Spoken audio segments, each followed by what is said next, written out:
selamat pagi pemirsa.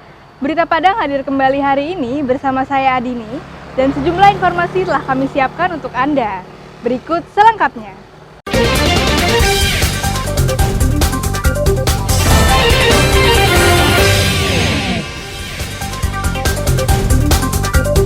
Pemungutan suara ulang anggota DPD Sumatera Barat siap digelar. 4 anak jadi korban gigitan anjing gila. Puluhan penyandang disabilitas ikut pelatihan public speaking.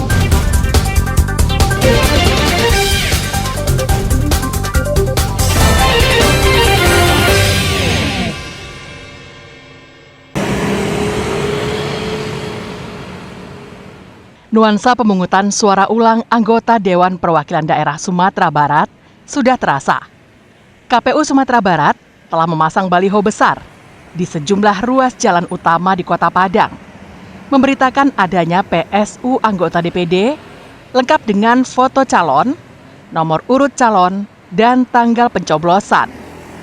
Hanya saja, Irman Gusman yang menang di gugatan MK dimasukkan pada nomor urut 7, bukan nomor urut 16 atau nomor terakhir. Padahal Irman Gusman tidak diikutkan dalam pemilu tanggal 14 Februari lalu. Irman Gusman juga memasang baliho besar bergambar dirinya di beberapa titik ruas jalan. Untuk menyiasati larangan kampanye, Irman menuliskan Selamat Tahun Baru Islam kepada masyarakat umum. Salah seorang kandidat anggota DPD yang menang pada pemilihan pertama, Celita Donald, mengatakan dirinya yakin tetap terpilih lagi karena selama ini selalu menemui konstituennya. Alhamdulillah, tetap kita ucapkan Alhamdulillah. Tentu tidak sematang persiapan sebelum yang kemarin itu ya. PSU ini agak mendadak, kemudian ada aturan yang mengikat, tidak boleh kampanye. Jadi kita tentu saja polanya juga pola yang emergensi juga. Pertama saya mendatangi lumbung-lumbung suara, konsolidasi dengan konstituen kita. Mudah-mudahan mereka tetap bersemangat. Hal sama diutarakan Irman Gusman. Bahkan Irman sesumbar akan lolos ke Senayan karena berdasarkan hasil survei internal. Dirinya urutan 2 di Dapil 2 Sumatera Barat dan urutan pertama di Dapil 1. Nomor 2 di Dapil apa nih? Dapil 2 dan nomor 1 di Dapil 1. Itu belum melakukan apa-apa. Nah, apalagi dengan kemenangan rakyat Sumatera Barat melalui saya, ini euforia ini bukan saja Indonesia, ya, mengucapkan selamat, ya. Mungkin bukan melihat saya menang, mati yang KPU kan, karena yang sekali dua, mungkin begitu ya. Karena kan banyak juga kan yang melihat ulah mereka seperti itu. Sementara itu, Divisi Hukum dan Pengawasan KPU Sumatera Barat menyatakan kesiapannya melaksanakan pemungutan suara ulang anggota DPD RI. Kualitas untuk surat suara PSU DPD pasca putusan MK itu memang kita monitor kemarin secara ketat di perusahaan penyedia sampai di provinsi, terus juga kita minta 19 anggota untuk membawa ke daerahnya masing-masing.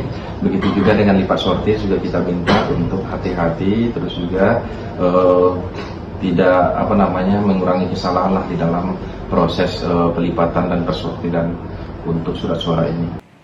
Baik peserta maupun pihak KPU Sumatera Barat menyadari bahwa animo untuk mengikuti PSU DPD ini tidak sebanyak pemilu pertama.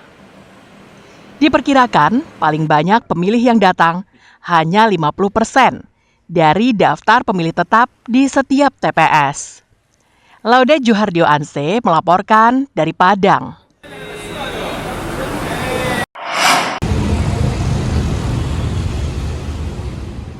Menjelang pemungutan suara ulang calon anggota Dewan Perwakilan Daerah Sumatera Barat, Komisi Pemilihan Umum Bukit Tinggi mempercepat proses pelipatan surat suara yang dipusatkan di gudang logistik KPU.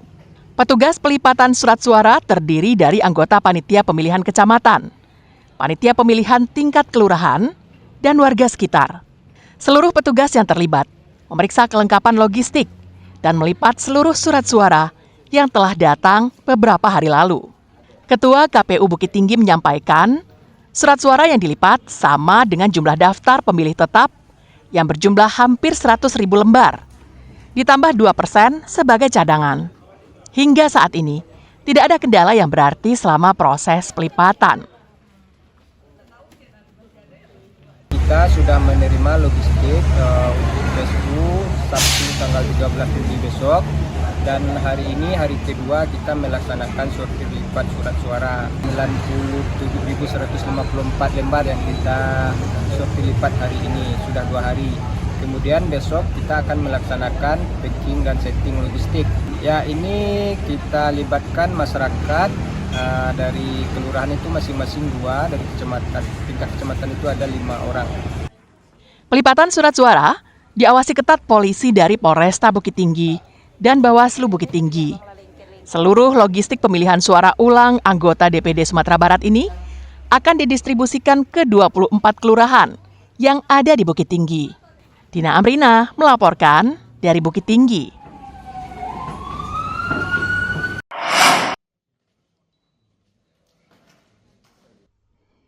KPU Pasaman Barat membuka kotak logistik untuk mencari daftar hadir pemilih khusus atau DPK pada pemilu tanggal 14 Februari lalu.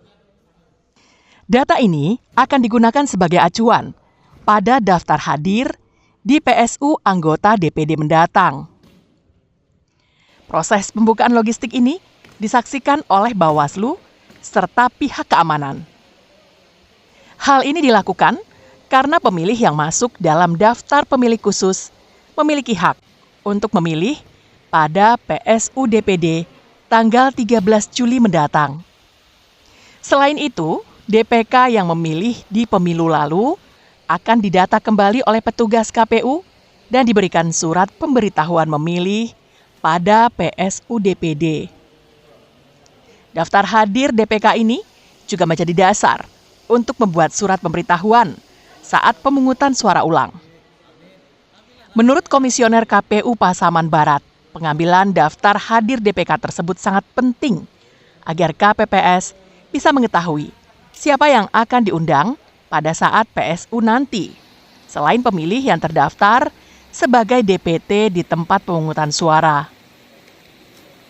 Seperti Bawaslu, Kepolisian, TNI, pemerintah daerah, dan saksi atau LO dari peserta pemilu ini dalam rangka membuka kotak guna mencari daftar hadir pemilih khusus.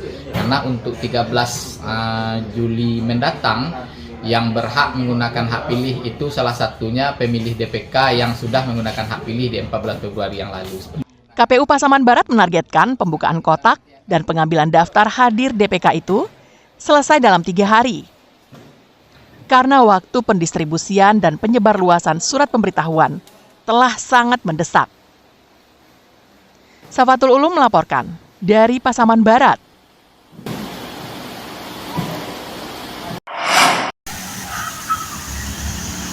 Jalan kabupaten yang terletak di perbatasan Padang 7 menuju Lubuk Landur, Kecamatan Pasaman, ambles sedalam sekitar 1 hingga 1,5 meter.